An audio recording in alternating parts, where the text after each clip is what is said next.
Энэ 6 дугаар сарын 9-ний өдөр яг юу болох гээд байгаа хэрэг вэ? Та нар сонгуул болно гэж бодоод ах шиг байна. Үгүй. Тэр өдөр Монгол Ардын нам хэмээх төрөөмс байгууллага Монгол Улсын ерөнхийлөгчийн институтыг Сүхбаатарын Батболдод шилжүүлэн өгөх үйл ажиллагааны хаалт болох юм. Энэ ажиллагааны үр дүнд Сүхбаатарын Батболд нэг бол Монголын хэмжээгүй эрхт хаан болно, үгүй бол хэмжээт эрхт хаанаараа үлдэнэ. Аль нь ч байсан энэ бол дараагийн 30 жилдээ монголчууд бид Сүхбаатарын Батболдын боол хэвээрээ байх уу, үгүй юу хэмээх тэмцэлийн оргил нь байх болно. Яагаад тэр вэ? Тайлбарлая.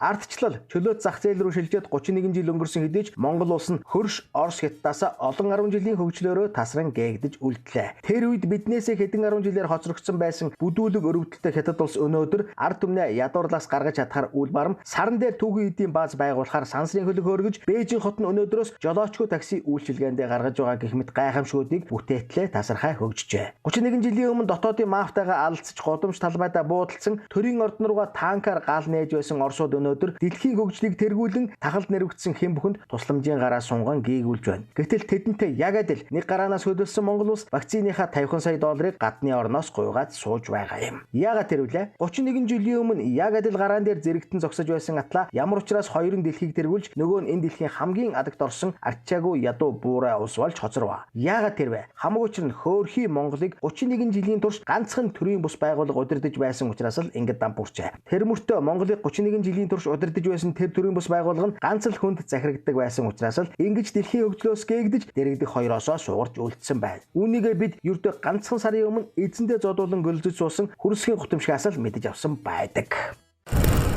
Үндсэн хуулийн нэмэлт өөрчлөлтөөр Монгол Улсын засгийн газар нь хэмжээт эрхт хаан шиг байгууллага болсон.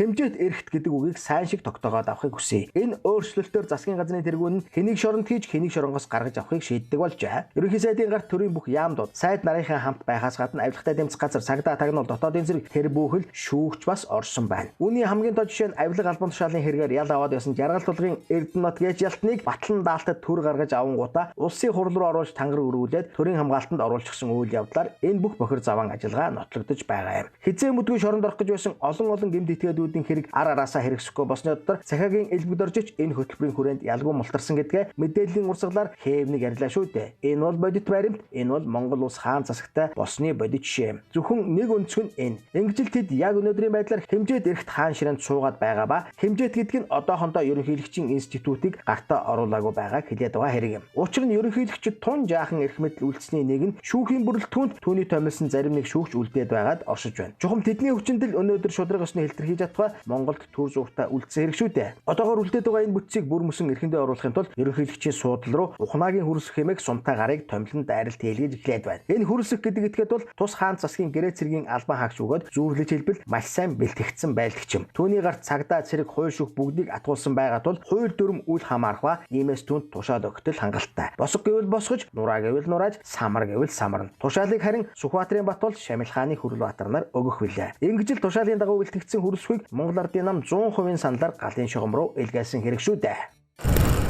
Угаасаа өнөөдрийн Монгол Ардын намын 62 гишүүнд өөрийн гих толгой байхгүй. Бүхэл бүтэн 62 хүн ямар ч асуулт хариултгүйгээр 7 минутын дотор үндсэн хуулийг дээд зэрэгээр зөрчсөн хуулийг ярс хийтэл гар өргөн баталж байгаа тул тэдэнд ухаан бодол байхгүй. Зөвхөн тушаалаараа л бүхнийг хийдэг гэдгийн 100% нотлогоо юм. Ийм хүмүүст угаасаа ч толгой тарих хэрэггүй. Ийм хүмүүсийн толгойд ухамсар гээчин байхгүй. Ийм биетийг зомби хэмээн нэрлэдэг. Тийм ч учраас дэлхийн хаанаас ийм бүлэг гэмт хэрэгтнүүдийг хайгаад болохгүй. Дэлхийн ямар ч дампуу улсын парламентаас ийм толгой тарихгүй бүлэг зомбинуудыг хайгаад нэмэргүй. Хүн төрлөختний ой санамждаж ийм хачийн багтахгүй. Ганцхан Монголыг атгаж буй Монгол Ардын нам хэмээх төрийн бус байгууллагын бүрэлдэхүүнд л ийм зомбичсэн хүмүүс бүлэглэн оршиж суухажээ. Кинон дээр л хардаг байсан зомбинууд зангаа зүүж дээл өмсөд төрийн ордонд суудаг болсон нь дэлхийн түүхэнд цор ганц байгаа ба тэр нь Монгол улс, тэр дундаа Монгол Ардын нам хэмээх төрийн бус байгууллагад байхажээ. Ийм л учраас Монгол улс 31 жилийн турш өөдлөгөө байх ба тийм л шалтгаанаар Монгол улс 31 жилийн дараа хоёр хөршөөсөө төдий хэр хол хаягдаж хоцорсон байна.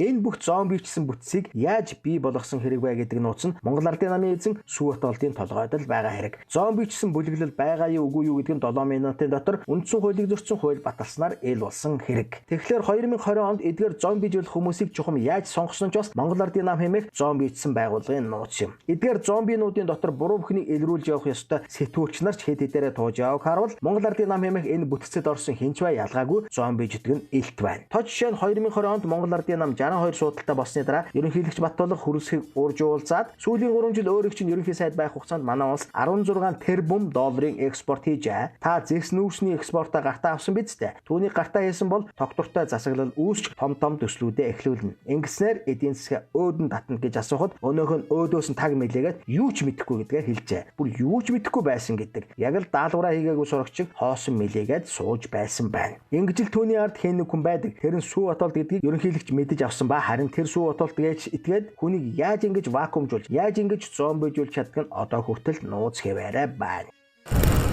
Хамгийн товчоор өгүүлбэл өнөөдрийн энэ дампуурлын бүх шалтгаан нь Монгол Ардын нам хэмээх төрийн бус байгууллагаар Монгол улсыг 31 жил удирдуулсан явдал байх ба Монгол Ардын нам хэмээх энэ бүтцийн гол зохион байгуулалт нь зөөлнөр хэлбэл ингэж вакуумчдаг, хатуугаар хэлбэл зомбижуулдаг гэдэгтэй л асуудлын гол нь оршиж байна. Энэхүү зомбижсэн бүтэц ба эрүүл саруулаар сэтгэдэг хүмүүсийн хоорондох гол тулаан 6 дугаар сарын 9-ний өглөө эхлэх ба үүнийг та бүхэн сонгуул хэмээн нэрийдэд байгаа ч Монгол Ардын нам хэмээх бүтцийн хувьд ерөнхийлөгчийн институтыг хүлээн авах хаалтын ажиллагаа юм. Нээлтийн ажиллагаа нь оны дараа хөрсгийн засгийн газар тавчтай хүүхнээр далимдуулан огцорсноор эхэлж өрнөл хэсэгтээ үндсэн хуулийн цэцгийг дампууруулах гэх мэтлэн явсаар 7 минутын дотор хууль баталснаар оргилдоо хурж төгсгөл рүүгээ арсан намыг 2 газраас нэр дэвшүүлэх гэх мэтлэн самарч дуусгаад 6 дугаар сарын 9-нд Монгол Улсын ерөнхийлөгчийн институтыг зомби бүтэцтэй багтаан авснаар хаалтаа ихээр төлөвлөж байгаа хэрэг юм. Бүх зүйлийг хамгийн богиноор тайлбарлах гэвэл ийм л зүйлийг өгүүлж чадах байна. Энэ 6 дугаар сарын 9-нд яг юу болох гээд байгаа хэрэг вэ? Та нар сонгуул болно гэж бодоод байх шиг байна. Үгүй тэр өдөр Монгол Ардын нам хэмээх төрийн бус байгууллага Монгол Улсын ерөнхийлөгчийн институтыг зомбижуулан сүү Батулдад шилжүүлэн өгөх үйл ажиллагааны хаалтын ажиллагаа болох юм. Энэ ажиллагааны үр дүнд сүү Батулд нэг бол Монголын хэмжээгүй эрхт хаан болно, үгүй бол хэмжээт эрхт хаанаараа үлдэнэ. Аль нь ч байсан энэ бол дараагийн 30 жилдээ монголчууд бид сүү Батулдын боол хэвээрээ байх уу үгүй юу хэмээх дэмжлэгийн ориглон байх үлээ. Тэгэхээр Монгол Улсын хувьд 100% зомбижсэн төртэй байх уу үгүй юу гэдгийг сонгох сонголтын өдөр сүү Батулдын хувьд Монгол Улсыг зомбижуулахад бэлэн болгох хаалтын ажиллагааны өдөр байх болно.